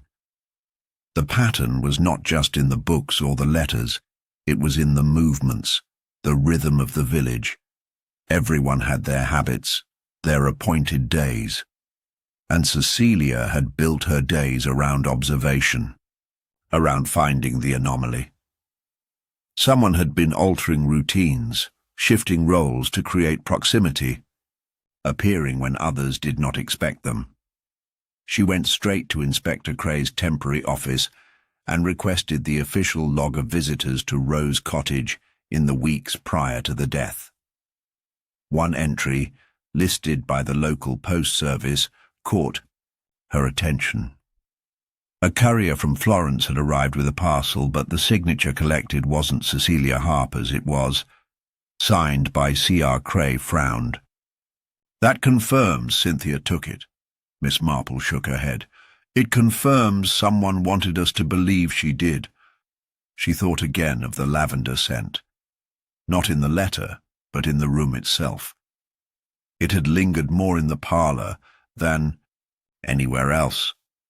But Cynthia had only retrieved something from the sitting room, never gone farther in. And then the oddest recollection struck her. The bookend in Cecilia's library had been turned upside down. Only one. She returned to the library the next morning and checked. The same bookend remained reversed, and on its base, faint but still legible, a library stamp, property of St. Edmund's Hall. She had seen another identical one months ago at the desk of the librarian. Mr. Sneed had kept a pair, and now there was only one. Miss Marple stood very still, and everything fell into place. The real pattern wasn't in the crimes, but in the deception. Someone had not simply murdered to silence. A truth, they had built the appearance of multiple suspects, sown confusion through repetition and impersonation. They had slipped between the days of the week like a shadow, always present but never noticed. Edward Sneed had not acted alone, and Peter Redford had not acted first. Someone else, methodical, quiet, practiced, had set the board from the beginning, and in that moment Miss Marple knew who had been visiting on Tuesdays all along. Not Paul, not Cynthia. Someone who had never truly left the library. The pattern wasn't just in the dates, it was in the cover, the copies, the silence between the pages, and now the last page was turning. The morning sun filtered weakly through low clouds as Miss Marple sat across from Inspector Cray in his temporary office, the familiar creak of the village floorboards beneath her feet. She placed the reversed bookend gently on the table between them. Its weight, though modest, seemed to anchor everything in the room. Cray stared at it, frowning at the base where the faded stamp, St. Edmund's Hall, confirmed its origin. "It's identical to the one we saw in Sneed's study," he said quietly. Miss Marple nodded. "Yes, but only one remains there now.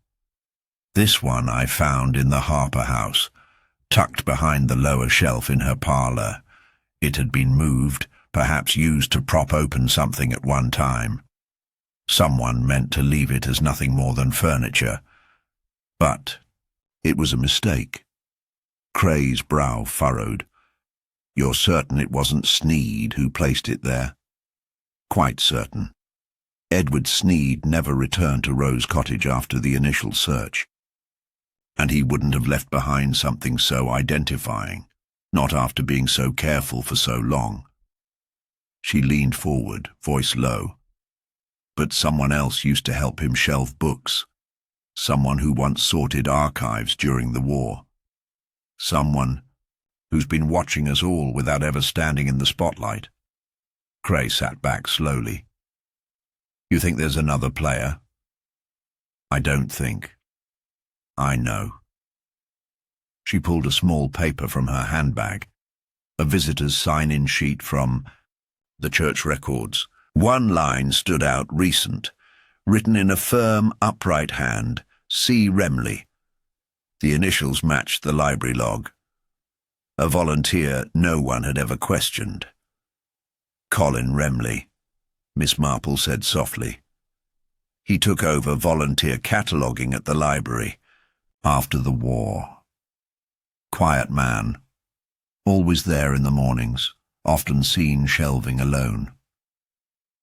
His name was mentioned once by the librarian himself in passing, and I only remembered because the librarian noted how fastidious Mr. Remley was about labelling things. In fact, the lavender ink we've traced, that was purchased under Remley's account, not Sneed's. Cray blinked.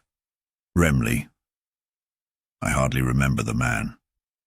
Precisely, she said. He arranged it that way. But he's been there every step.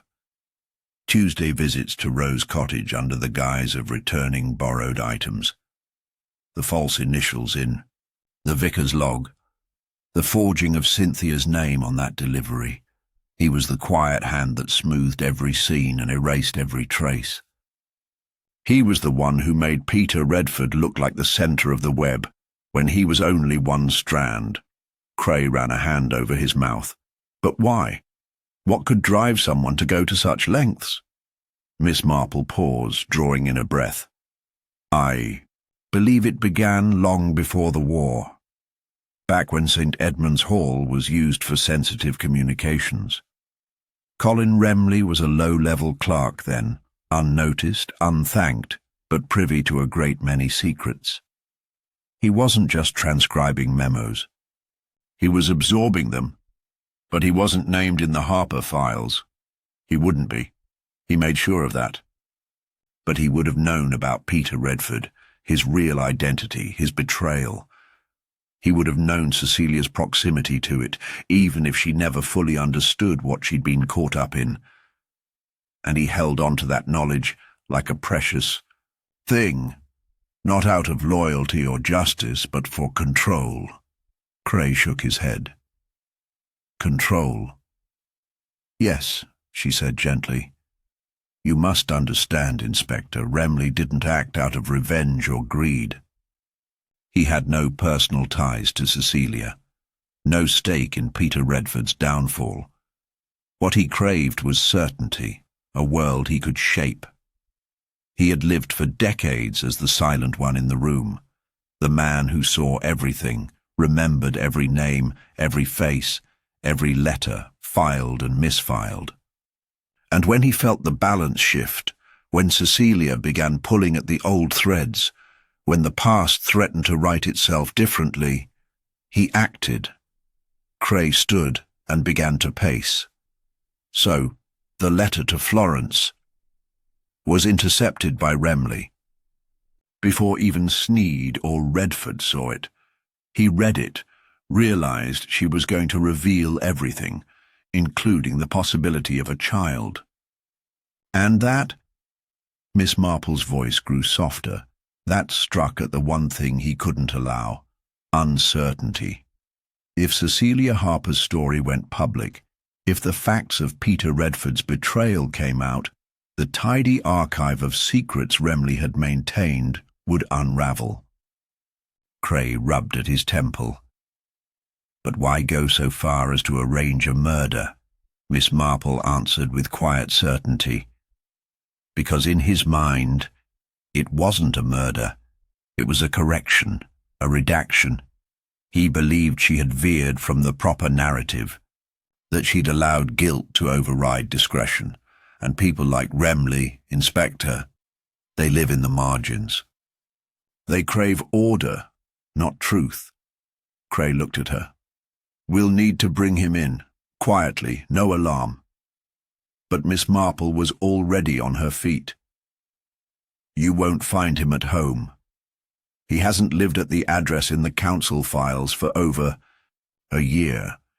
He's taken a room above the old stationer's on Hawthorne Lane, kept under another name, R. Collier.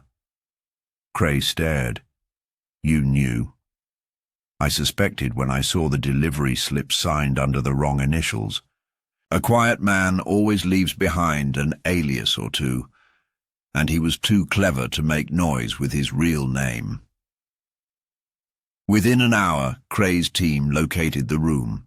It was locked, the curtains drawn, but there was no attempt to run when they entered. Colin Remley stood at a writing desk, hands folded, calm. On the desk were dozens of letters, perfect copies of war files, old signatures, library cards. He'd kept everything. I only ever wanted it to stay quiet, he said, as Cray read him his rights. You people make such messes when you start remembering. When it was over, when the ink on the final statements dried, Miss Marple returned home alone. Her garden was still in bloom, the roses oblivious to the storm that had passed through the village. And yet, she stood a long while at the gate before going inside. The crimes had never been just about a woman who died on a Tuesday. They had been about control, about memory, about those who watched quietly while others lived, and finally acted when their invisible world was threatened. As she stepped into her parlour, she paused and looked at the clock. Just past 3. Tea. Time, and time at last, for the story to rest. The following evening unfolded with a slow, deliberate calm, masking the strain coiled beneath its surface. The village had begun to breathe again, or so it seemed.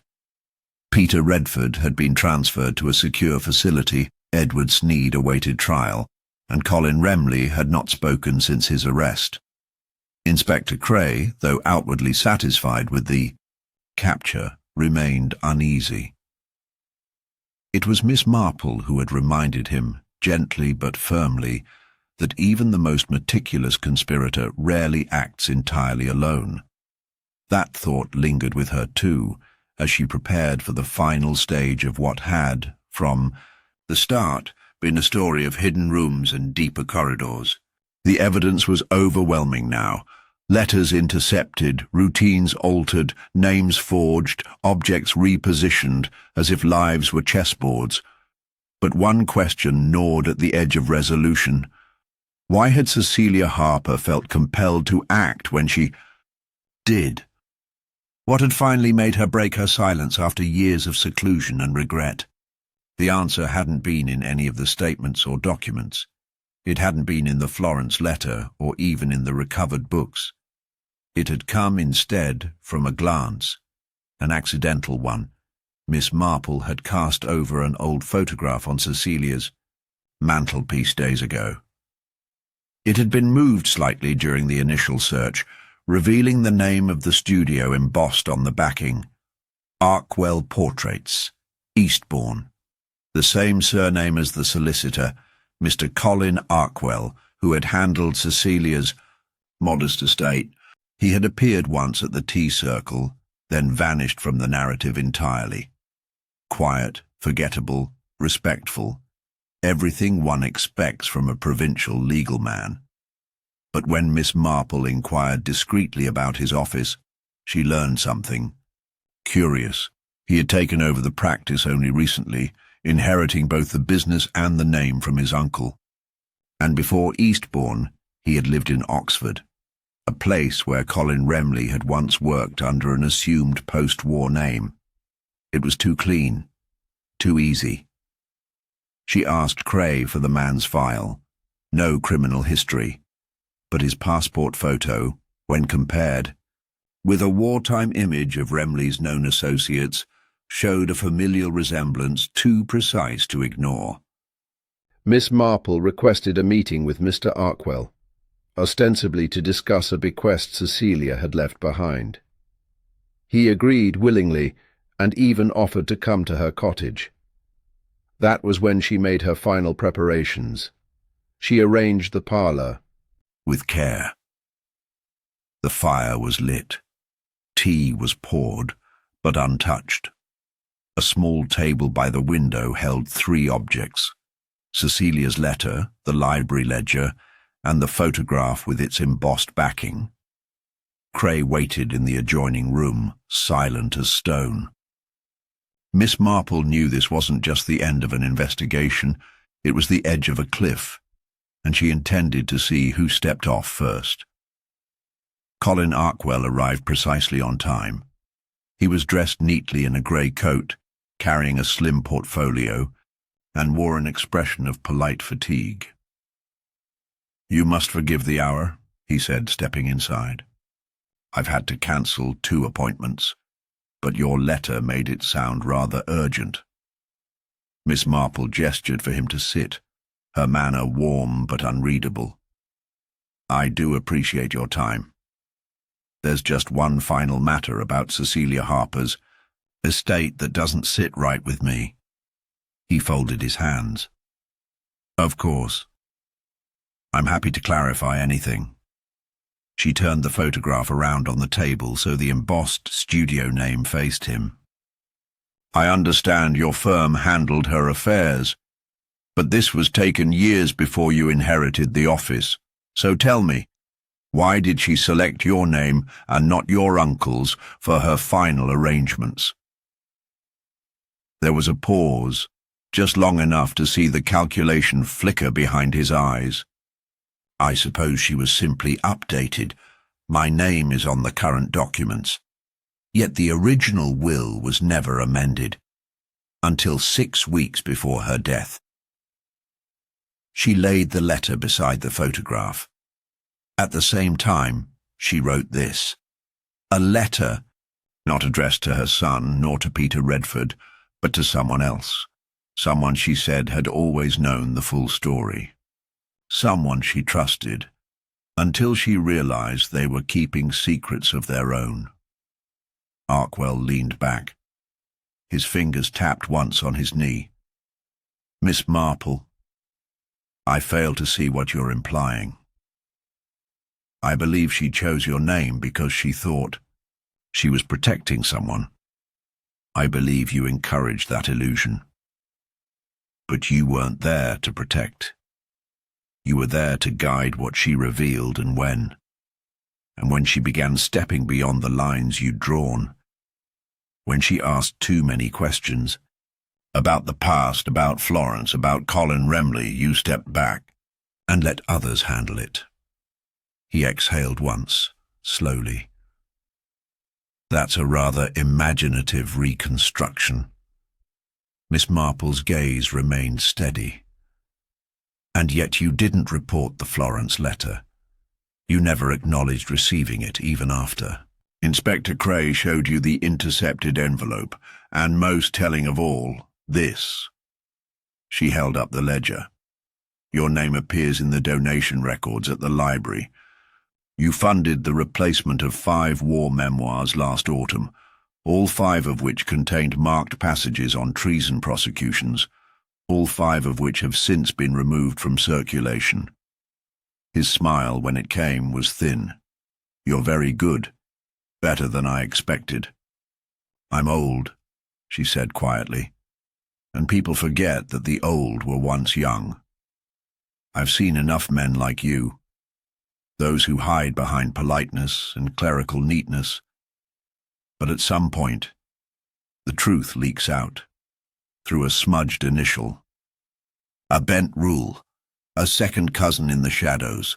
Arkwell rose. "You have no proof." "I don't need it," Miss Marple replied. "Because you're not going to run. You're going to stay. Because if you leave now, you'll confirm everything I've just said."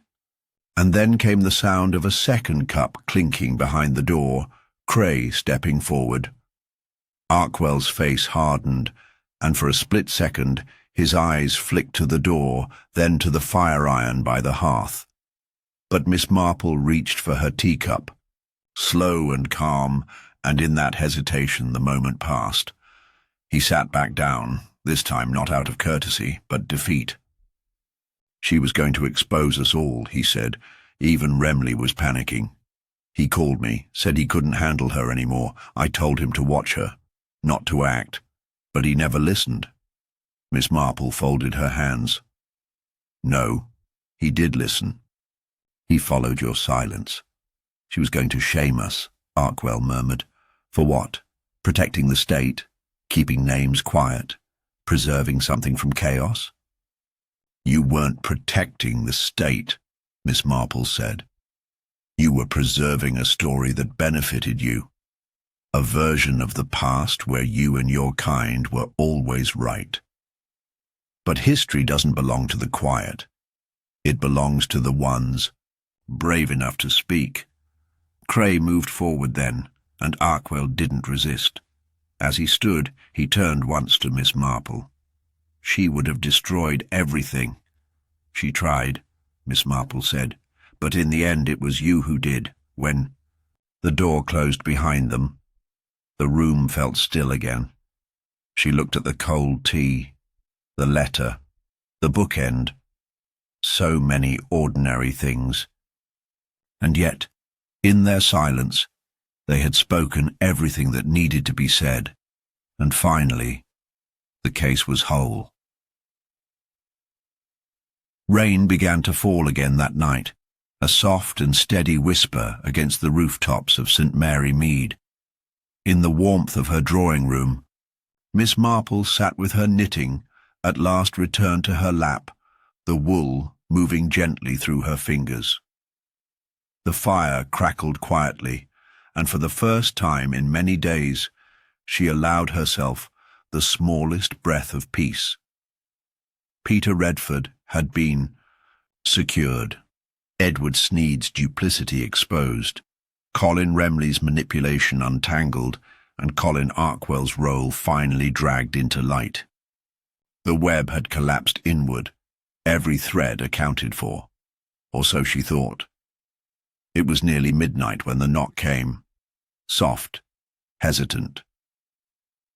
She opened the door to find Cynthia Redford standing on her porch in her nightcoat and boots, rain dripping from the hem. Her eyes were wild, not from fear, but from something deeper, something tangled in memory and realization. Miss Marple drew her inside without a word, wrapping her in a dry shawl and leading her gently to the fire.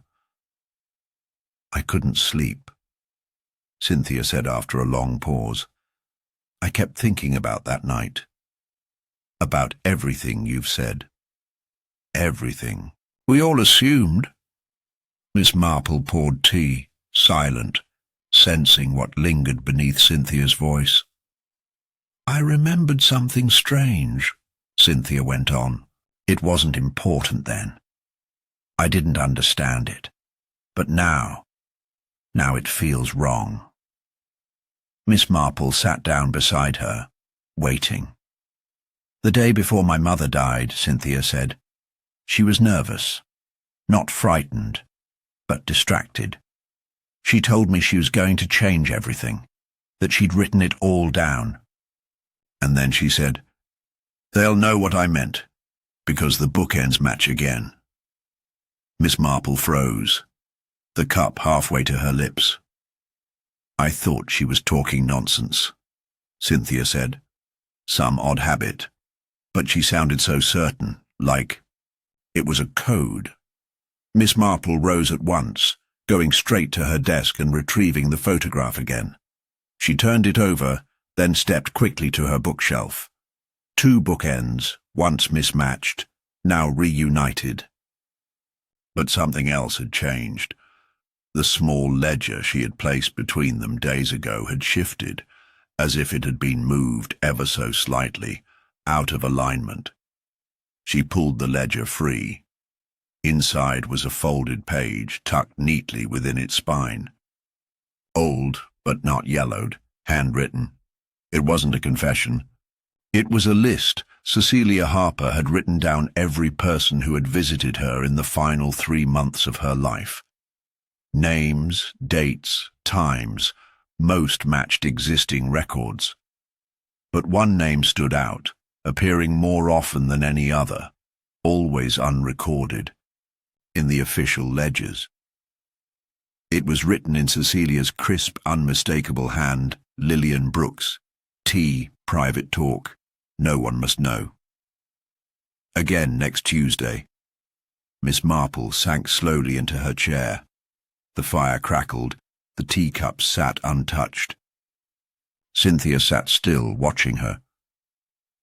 "What does it mean?" Miss Marple didn't answer immediately. Her thoughts reeled backward. Lillian, Cecilia's sister, frail, gentle, overwhelmed in grief. The one person who had remained seemingly uninvolved, from beginning to end. But now the pattern twisted once more. Cecilia had not visited her every Tuesday. Lillian had come to her. And Cecilia hadn't died on a Tuesday. She had died on a Wednesday morning. Miss Marple stood and reached for her coat. 15 minutes later, they were at Lillian's home in East Whitlow. Inspector Cray joined them at the doorway, summoned by a quiet message Miss Marple had sent just before leaving. The constable on duty stepped aside without protest.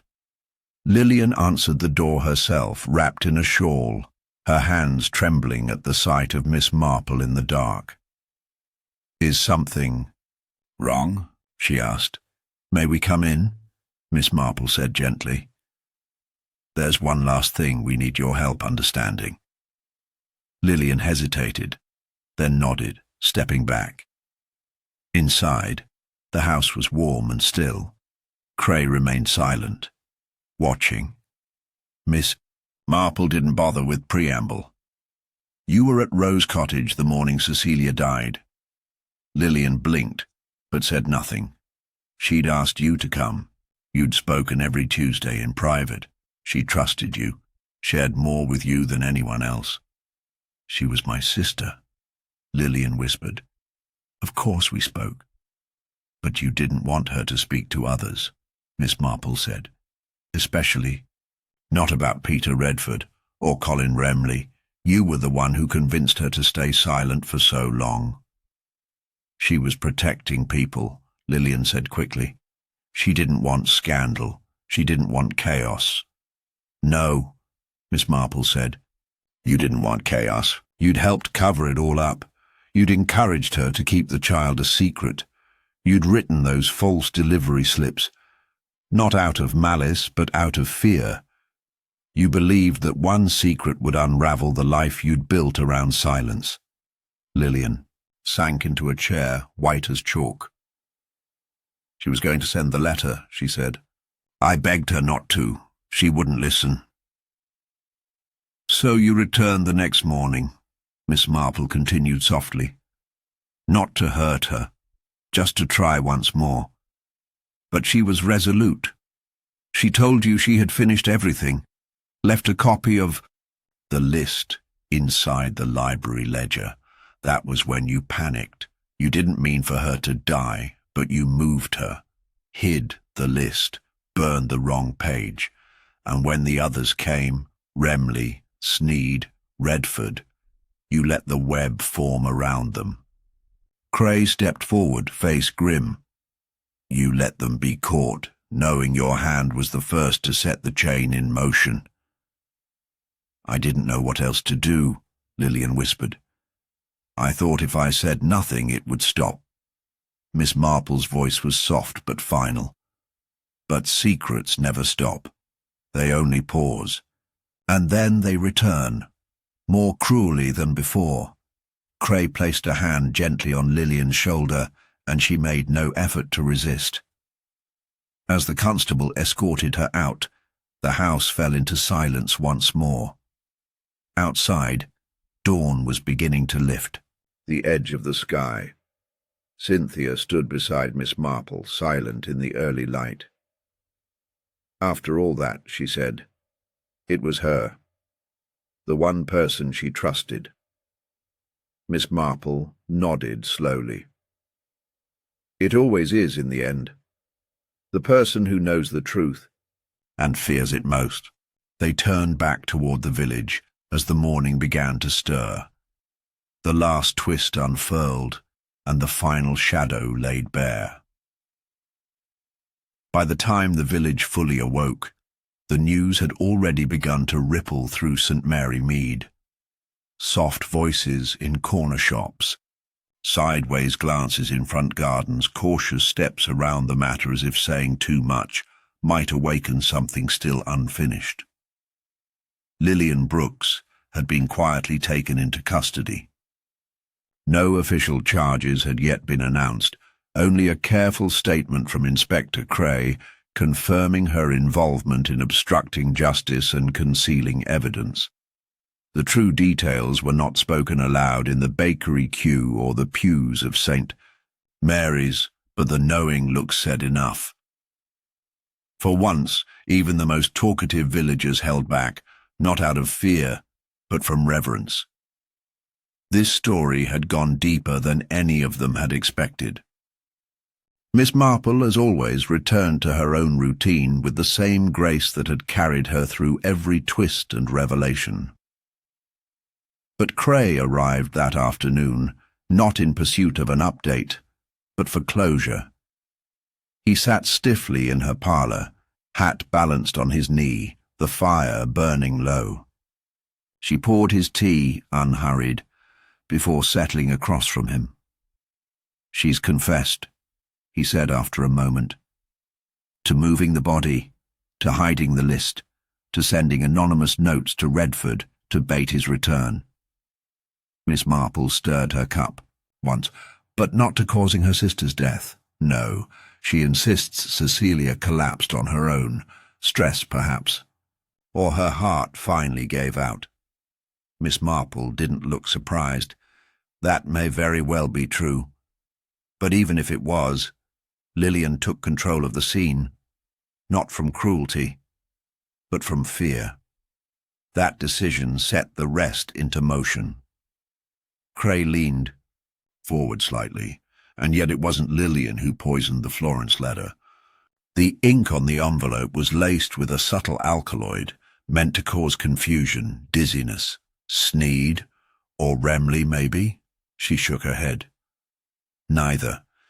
The envelope wasn't meant to harm, it was meant to delay, and only one person had access to both the courier line and Cecilia's medications. Someone trusted, unobtrusive. Cray's expression tensed. "The village chemist." Miss Marple gave a small nod. "Mr. Calverton, a widower, quiet, rather overlooked. But he was an old friend of Remley's. They served together during the war. I noticed the pharmacy ledger had a small discrepancy. A prescription marked for Cecilia on the same day the Florence letter was posted, but never collected. And a courier fee recorded under another name, one he used only in his early service years, Colin R. Cray stood slowly, absorbing it. "So we'll add conspiracy to the charges, or at least obstruction. If you can find him," Miss Marple said gently. "He's gone. Left just before Lillian was taken in. Perhaps he feared being the next thread pulled. He may have slipped away for now, but not forever." Cray paced once by the hearth. "It's like a web inside a web.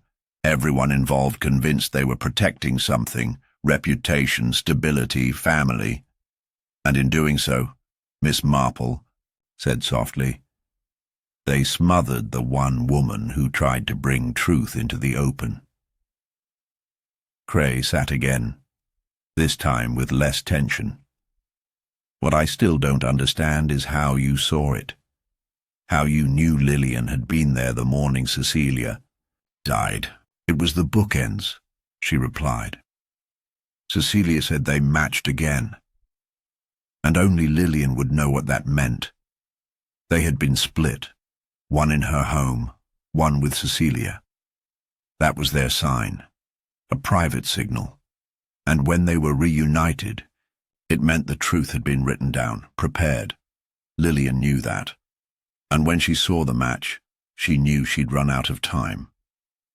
Cray let the silence stretch, staring at the fire. "So you saw the pattern before the rest of us?" "No," Miss Marple said thoughtfully. "I saw the people. Patterns follow people, not the other way around." He smiled faintly. "I hope. I never find myself on the wrong end of your knitting needles," she chuckled. "Then don't lie in small ways. They're always the ones that unravel." That evening, as dusk fell again over the hedges and winding lanes, Miss Marple took a slow walk to Rose Cottage. The constables had cleared the scene, and the gate hung open in a wind that smelled of damp leaves. She stepped inside not to investigate, but to remember. The air was still now, no more whispers between the bookshelves or shadows by the writing desk. She walked once more to the shelf where the two bookends had been, solid, unremarkable, now reunited on either side of Cecilia's modest library. She rested her hand on one of them, a gesture of respect, perhaps, or gratitude. For Cecilia, Harper had died not because she was weak, but because she was brave. Because after decades of silence, she had chosen to speak. She turned back to the desk, where the blotter had been replaced. The pen sat capped, the ink bottle full again. But there was no new letter this time.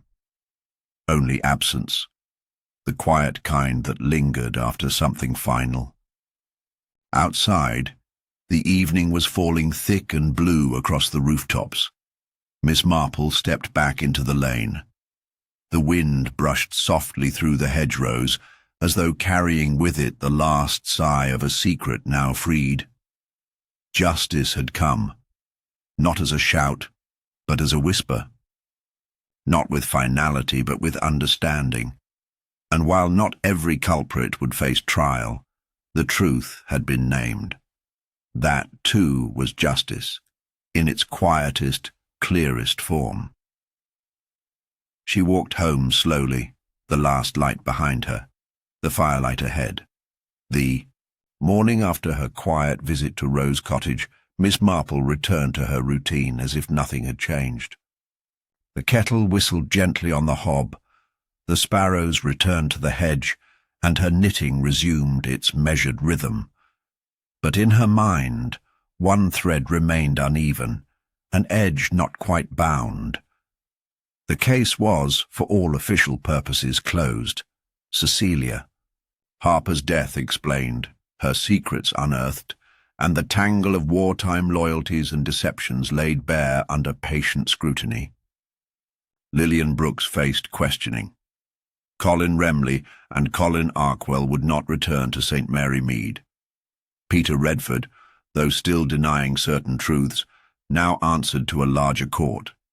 Yet even in resolution, something remained unsettled. Not loud, not urgent, but present.